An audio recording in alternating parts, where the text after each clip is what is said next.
안녕하세요 여러분. 오늘은 60번째 온라인 수업입니다. 화면의 두 인물은 이탈리아의 무솔리니와 독일의 히틀러입니다. 워낙 유명한 인물들이다 보니 이 사진도 다들 한 번쯤은 본 적이 있을 겁니다.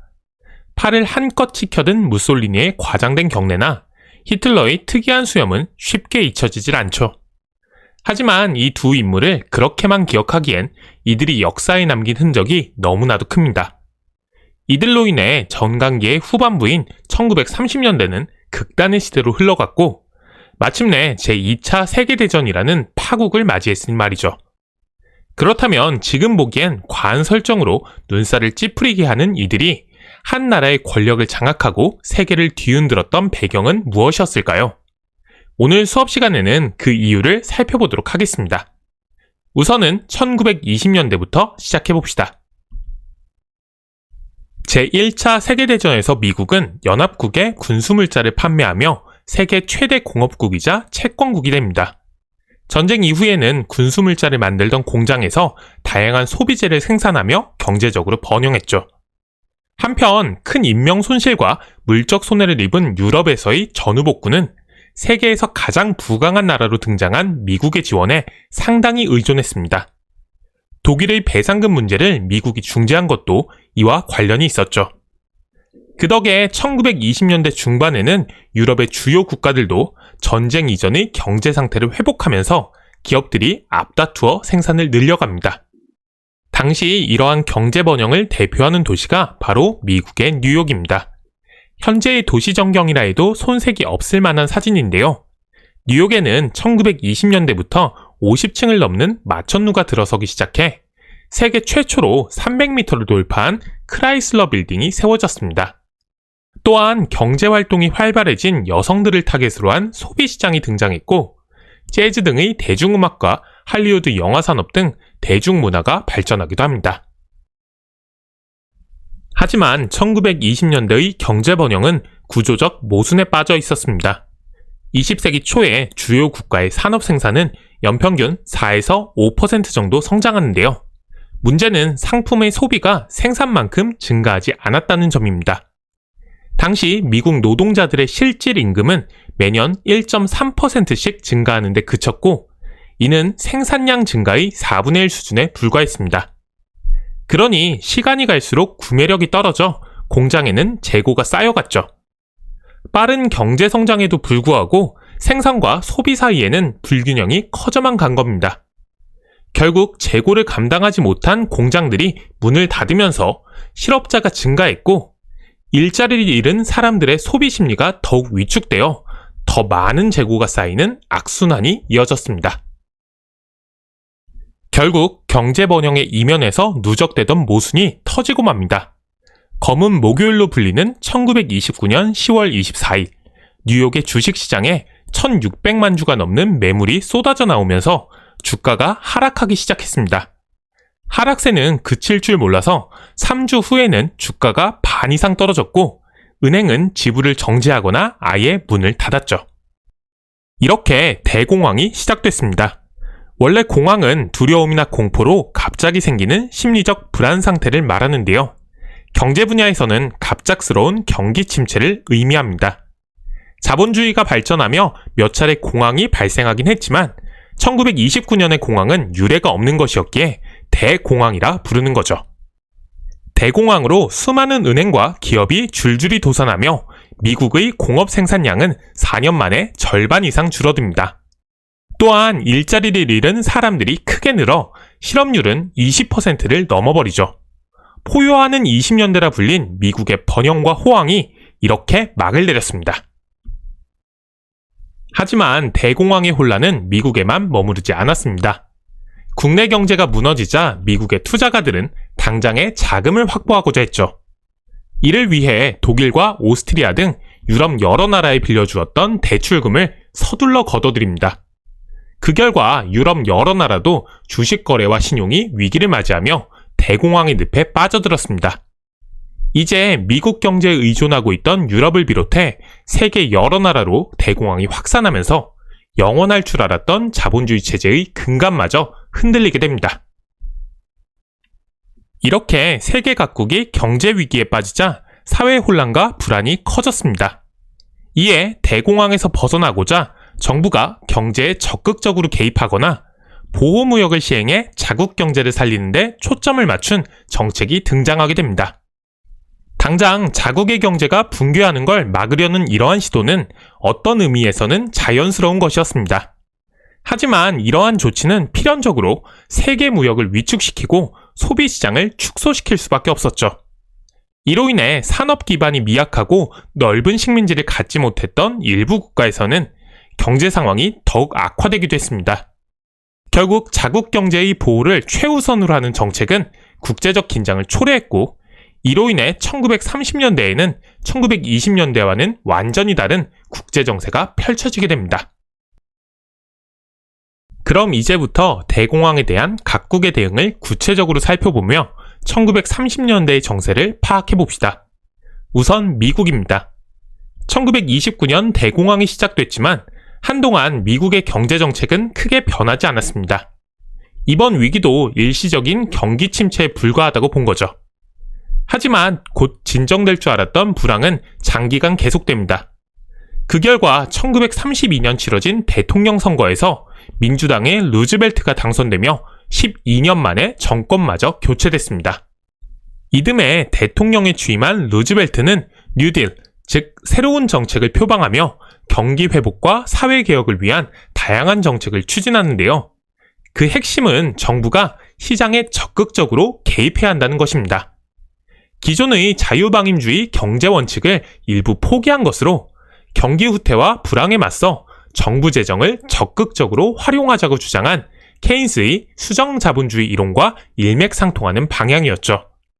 결국 뉴딜 정책이란 정부 재정을 투입해서 대공황의 원인이 된 악순환의 고리를 끊으려 한 것입니다. 뉴딜 정책의 내용을 구체적으로 살펴보면요. 우선 대규모 댐 등을 건설하는 공공사업을 추진합니다. 여기서 만들어진 일자리로 실업자를 구제해 구매력을 높이고자 한 것이죠. 또한 정부가 농업 생산을 조절하고 각 산업의 생산량과 최저 가격을 통제함으로써 수요와 공급 간의 균형을 맞추고자 했습니다. 시장에서 벌어지는 과도한 경쟁에 정부가 제동을 걸고 나선 겁니다. 한편 이 시기에는 노동자의 권리가 대폭 보장되는데요. 최저임금제와 주 40시간 근로제가 도입됐고 노동자의 단결권은 물론 단체 교섭권이 보장됩니다. 더불어 사회보장법이 제정되어 노인연금과 실업자연금이 시행되는데요. 노동자의 임금 인상과 고용 안정을 지원함으로써 경기 회복에 물꼬를 트고자 한 것입니다. 또 달리 보면 노동자의 지지를 확보하기 위한 전략이기도 했는데요. 루즈벨트는 뉴딜 정책의 성공에 힘입어 1936년의 대선에서 압도적인 승리를 거두며 재선됩니다. 이제 작은 정부를 대신한 큰 정부가 계속 미국을 이끌어가게 된 거죠. 한편 영국과 프랑스는 본국과 식민지 간의 연계를 공고히 하는 경제 블록을 형성해 대공황의 위기에서 벗어나려고 합니다. 이를 위해 각각 파운드 블록과 프랑 블록이라 불리는 배타적 성격의 경제권을 만들었습니다. 쉽게 설명하자면 본국과 식민지 사이의 거래만을 활성화하기 위해 그 밖의 지역을 상대로 규제의 방벽을 쌓아 올린 겁니다. 구체적으로는 다른 나라의 상품에 수입 관세를 높게 매겨 가격 경쟁력을 떨어뜨리는 보호무역 정책을 꼽을 수 있습니다. 이를 통해 각자의 블록 안에서 자급자족 경제를 이룩해 경제를 활성화하려 한 것입니다. 앞서 살펴본 뉴딜 정책이나 경제 블록은 가진 나라들의 대응입니다. 튼튼한 정부 재정과 산업 기반, 그도 아니면 넓은 식민지가 있었기에 가능한 조치였죠. 따라서 이탈리아, 독일, 일본처럼 산업 기반이 부실하거나 식민지가 협소했던 국가는 따라할 수 없었습니다. 결국 이들 나라에선 기존 정치 세력이 대공황의 혼란에 대처하지 못한 채 무력함을 보여주며 정치적 불안이 커져갔죠. 이런 상황에서 극단적 주장을 펼치는 전체주의 세력이 등장합니다. 이들은 기존의 의회 민주주의 체제가 쓸모없는 논쟁만 일으켜 국가 분열을 부추긴다고 비난했습니다. 또한 사회주의와 연계된 노동운동도 반대했는데요. 이건 역시 민족 전체의 단결을 방해한다고 봤죠. 특히 세계혁명을 추구하는 소련식 공산주의를 타도하려는 반공주의적 태도를 강하게 보여주기도 했습니다. 이렇게 보면 전체주의는 의회민주주의도 사회주의와 공산주의도 모두 거부한 건데요. 그럼 어떻게 해야 된다는 걸까요? 어찌 보면 그 대답은 간단합니다. 이들이 보기에 당시의 위기는 부당한 것이었습니다. 따라서 폭력을 불사해서라도 단번에 이 위기를 극복해야 했죠.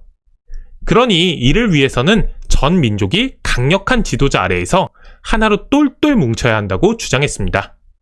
개인의 자유보다는 전체, 즉 민족이나 국가에 더 높은 가치를 두고 민족의 발전과 영광을 위해선 무엇이든 희생할 수 있다는 것이었죠. 선뜻 받아들이기 힘든 극단적 주장이지만 이어지는 혼란으로 지친 수많은 사람들이 전체주의의 주장에 동조합니다. 그리고 결국 이들이 권력을 잡으며 자신의 신념을 실현하고자 대외 팽창에 적극적으로 나서게 되죠. 그 결과 제2차 세계대전이 터지고 마는데요. 우선은 이탈리아, 독일, 일본의 차례로 전체주의가 어떻게 힘을 얻게 되는지 살펴보도록 하겠습니다. 앞서 대공황 이후 전체주의가 대두한다고 정리했는데요. 이탈리아의 경우 그보다 조금 앞섭니다. 이미 1920년대 초에 파시즘이라 불리는 전체주의 세력이 등장했죠. 이는 제1차 세계대전 이후 이탈리아에서 발생한 사회 혼란과 관련이 있습니다. 이탈리아가 제1차 세계대전에 참여한 것은 전후의 영토와 전리품에 관한 관심 때문이었습니다. 하지만 승전국으로서 이탈리아가 연합국으로부터 받은 보상은 그들이 제기한 요구에 미치지 못했죠. 그러다 보니 이탈리아에서는 자신들을 무시한 연합국은 물론 못 이기는 채 연합국의 제안을 받아들인 정부에 대한 불만이 커졌습니다. 또한 전쟁이 끝난 후 물가가 폭등하고 실업자가 급증하자 사회주의 사상이 확산하며 노동운동과 농민운동이 격화됩니다. 특히 붉은 인연이라 불린 1919년부터 1920년 사이에는 대규모 파업과 노동자의 공장 점거가 연이어 벌어집니다. 농촌의 상황도 크게 다르지 않아 토지를 집단화하자는 요구까지 등장했죠. 상황이 이렇게 흘러가자 지주와 자본가는 물론 중산층에서도 무력한 모습만을 보여주는 기존 정치 세력에 대한 불만이 터져나왔습니다. 이때 등장한 인물이 바로 무솔리니입니다. 그는 세계대전 이후 사회에 적응하지 못한 제대 군인들을 끌어모아 전투파쇼라는 조직을 만드는데요. 이를 바탕으로 1921년에는 파시스트당을 결성합니다. 그는 해골이 그려진 깃발이나 로마식 인사법 등의 눈에 띄는 상징을 동원해 대규모 시위를 벌이며 수많은 추종자를 만들어냈습니다. 또한 검은 셔츠단이라 불린 행동대원들을 동원해 사회주의자와 노동운동가를 상대로 무차별적 테러를 가하며 이들에 맞설 강력한 힘을 가진 세력임을 과시했죠. 그리하여 파시스트당은 단기간에 대중운동으로서 크게 성공합니다. 심지어 자유주의 세력은 사회주의 세력을 저지하기 위해 파시스트당과 선거연대를 추진했습니다.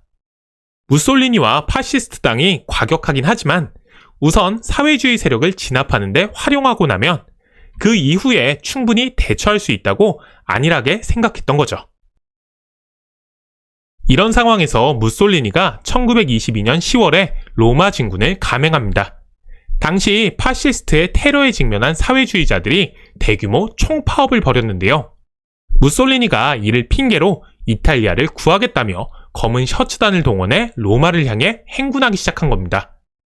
이에 놀란 정부는 계엄령을 선포하려 했지만 국왕이 이를 거부함으로써 로마는 사실상 무방비 도시가 됩니다.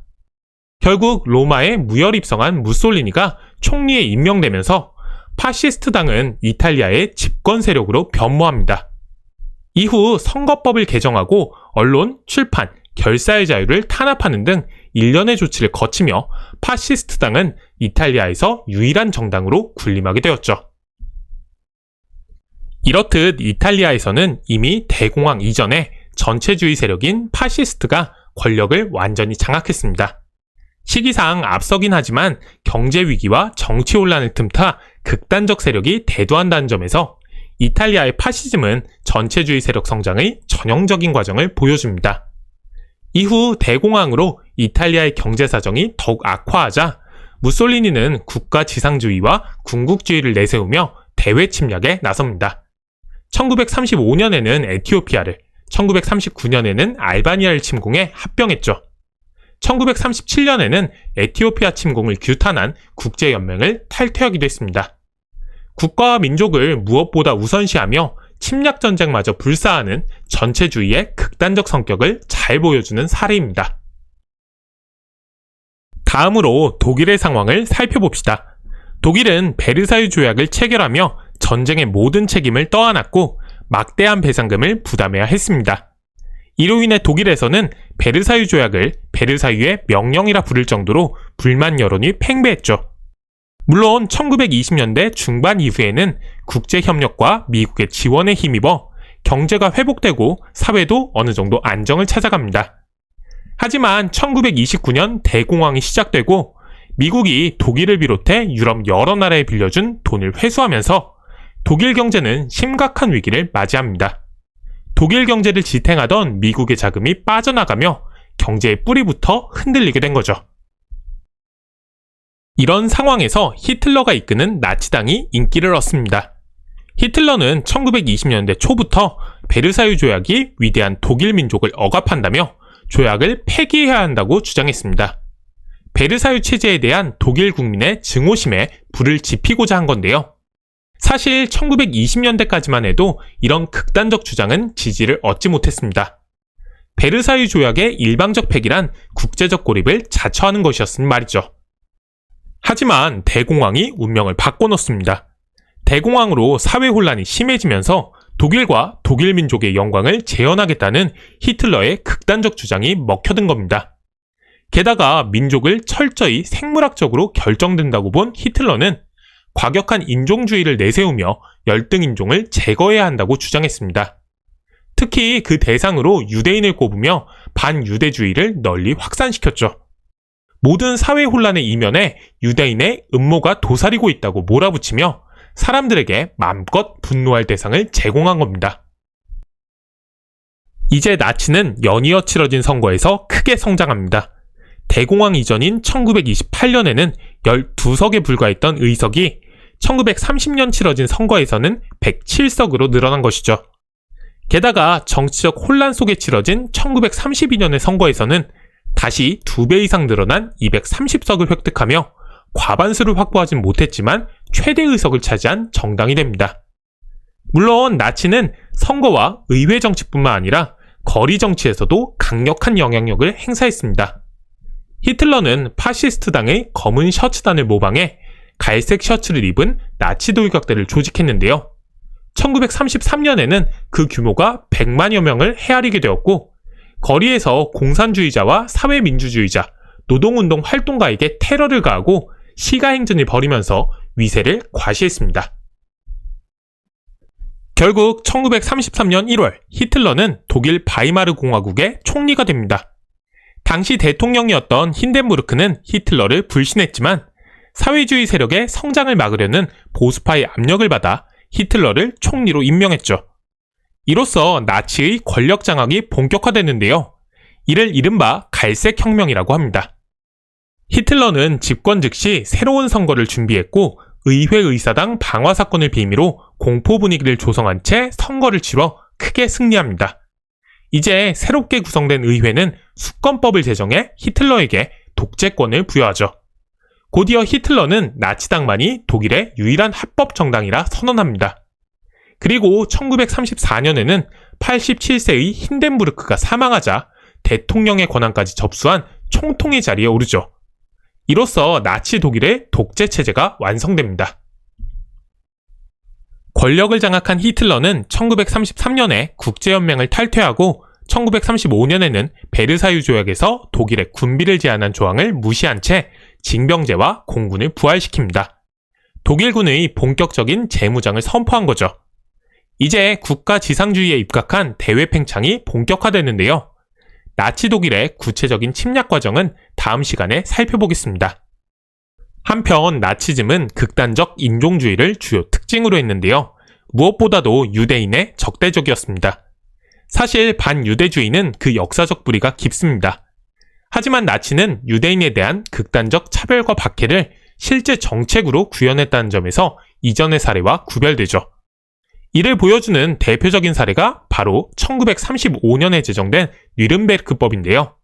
이 법은 유대인과 독일인 사이의 혼인과 성관계를 불법으로 규정했고 유대인의 시민권을 박탈했습니다. 이 조치는 훗날 벌어질 홀로코스트의 전조라고 할 수 있겠죠. 이것도 다음 시간에 더 알아보도록 합시다.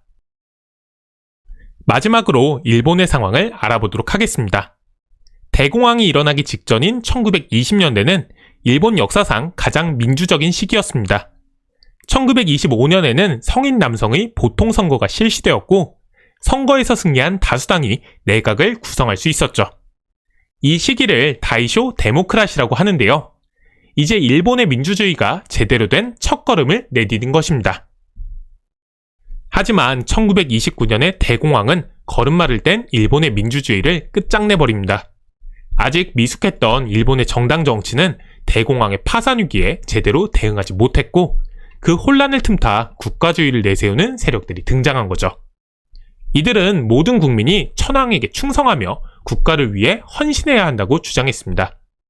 또한 대외 침략을 통해 당시의 경제 위기를 극복하고자 했는데요. 이를 위해 총력전을 위한 새로운 국가를 건설해야 한다고 봤습니다. 이렇게 군사력 강화와 대외 침략을 무엇보다 우선시하는 논리를 군국주의라고 하는데요. 특히 군 장교 중에 이런 주장에 동조하는 사람들이 많았습니다. 이런 상황에서 1931년에 만주사변이 벌어집니다. 당시 만주에 주둔하던 관동군의 일부 장교들이 독단적으로 만주를 침략한 것인데요. 이 소식이 전해지자 일본 정부는 더 이상 침략을 확대하지 않겠다는 방침을 정합니다. 하지만 관동군을 비롯한 군부는 이를 무시한 채 점령지를 확대해 나갔고 1932년에는 만주국의 수립을 선포합니다. 정부가 군부를 통제하는데 완전히 실패하고 만 거죠. 게다가 만주사변 소식이 전해지며 국민의 주요 관심사가 악화한 생활 문제에서 만주의 전황으로 단번에 전환됩니다. 이로써 군국주의가 일본 전체를 휩쓸었습니다. 이후 국제연맹이 일본의 행위를 침략으로 규정하고 만주에서의 군대 철수를 요구하는데요. 일본은 이를 거부한 채 국제연맹을 탈퇴해버립니다. 국제사회에서의 고립을 자초하는 결정이었지만 군비를 확장하고 대외 강경책을 추진하다 보니 당연한 수순이었죠. 이러한 분위기 속에 더 강력한 움직임이 일어납니다. 청년 장교들이 중심이 되어 민간 정부를 끝내고 군부 내각을 수립하려는 쿠데타를 모의한 거죠. 대표적으로는 1932년의 5.15 사건과 1936년의 2.16 사건이 있습니다. 두 사건 모두 성공하지 못하지만 정당 정치인들의 권위에 막대한 타격을 입혔습니다. 결국 이로 인해 정당 정부가 마침내 막을 내리고 군부가 정치 전면에 대두하게 됩니다. 이제 일본은 침략을 제지하던 마지막 제동장치마저 망가져버렸습니다. 1937년 중일전쟁이 시작되고 1945년 패망할 때까지 일본의 침략은 끝없이 이어졌죠. 그 과정에서 벌어진 난징 대학살은 극단적 군국주의가 얼마나 잔혹한 것인지를 보여주는 충격적 사건입니다. 오늘 수업에선 1929년에 대공황이 초래한 경제위기와 이로 인해 발생한 변화를 살펴봤습니다. 가장 눈에 띄는 장면을 정리해보자면요. 우선 흔들리는 자본주의 체제를 되살리기 위해 정부가 경제에 적극 개입하게 된 상황을 꼽을 수 있습니다. 오늘날에는 경제위기에 국가재정을 투입하고 정책적으로 개입하는 것이 당연해 보이는데요. 이처럼 경제에 개입하는 큰 정부가 출현하게 된 계기가 바로 대공황이었던 거죠. 사실 그보다 이목을 사로잡는 건 역시나 전체주의 세력의 대두일 겁니다. 특히 최근 들어 전 세계적으로 극우 세력이 지지세를 넓히면서 극단의 시대로 평가받는 1930년대의 상황이 자주 회자되고 있죠. 결국 파시즘과 나치즘, 그리고 군국주의가 대두하게 된 원인을 밝히고 이를 반면교사 삼으려는 걸 텐데요. 오늘 수업을 들은 여러분들도 전체주의 대두의 원인을 정리해봤으면 합니다. 쉽진 않겠지만 과거를 통해 현재를 만나며 새로운 미래를 구상해볼 수 있을 테니 말이죠. 자, 그럼 긴 수업 듣느라 고생했고 오늘 수업은 여기까지입니다.